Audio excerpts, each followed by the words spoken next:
מסמן גורלי בשעה טובה מסמן את תפקידו ונתחיל.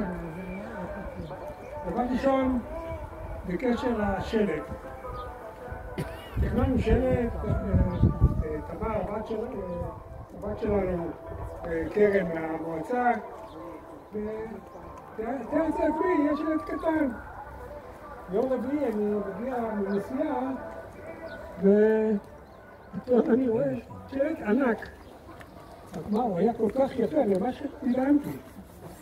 ואחר כך שהלכתי הביתה וחשבתי את זה, אמרתי לעצמי, בהתרגשות, מה, כל יום אני יכול לעבור ולראות את הבן שלי שנהרג לפני 41 שנה.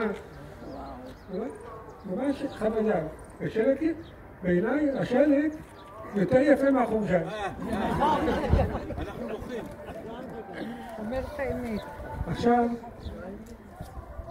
איך נולד הרעיון של להקדיש את החורשה לזכרו של אמיר? איפה אמיר? לפני 20 שנה, אריה אדליס בא אליי ואומר לי, תשמע, למה שלא תקרא את החורשה על שם הבן שלך? אמרתי לו, זה לא מתאים לי. אז הוא עזב.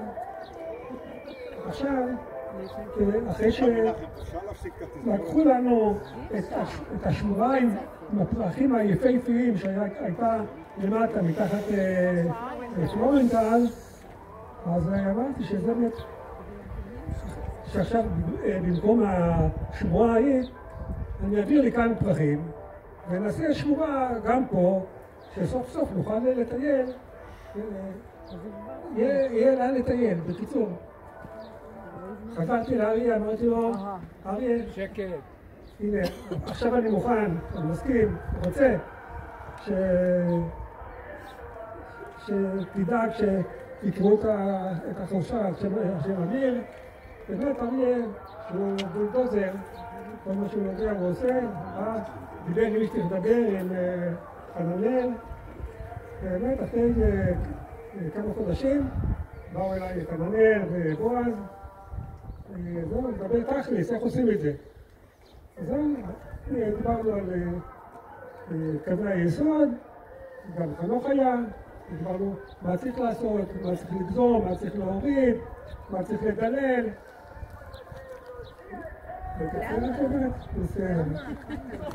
וזהו, התחלנו. את מעכבת אותי את היד. וככה התקדם כל הפרויקט.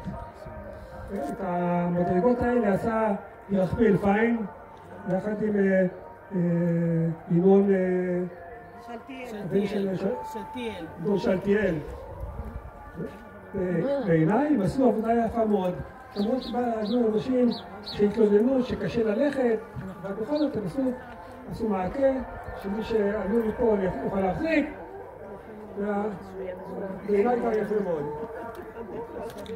זה הצד הזה.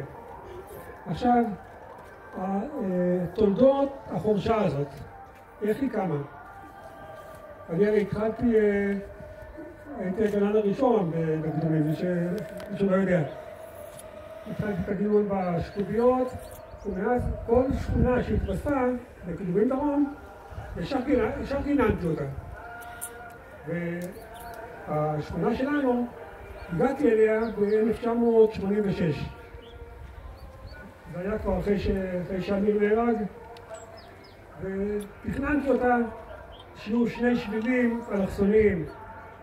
השביל הזה, שביל אחד מטרטנר, שעולה למעלה, לרב ויינינגר, וזהו ככה השכונה התחילה לגדול. שתלנו אותה בט"ו בשבט, עם עזרה של הילדים, אבי סלומון היה ועזר. אם אתם רואים בתמונה, יש כאן תמונה איך נראה השטח לפני השתילה. רואים? לא ראינו אפילו צמח אחד, לא היה כלום.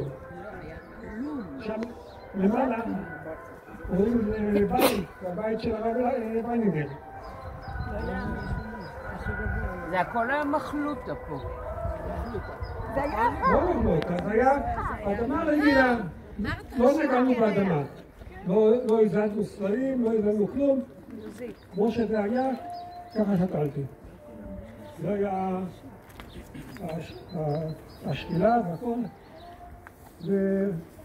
ועד שיצאתי לפנסיה, אני באמת טיפלתי פה באינטנסיביות.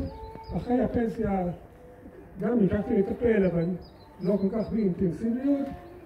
ועכשיו אחרי שהחלטנו להקים פה להנציח את אמיר, אז התחלתי לעבוד עוד יותר, גם בגיזום, גם להביא שתילים.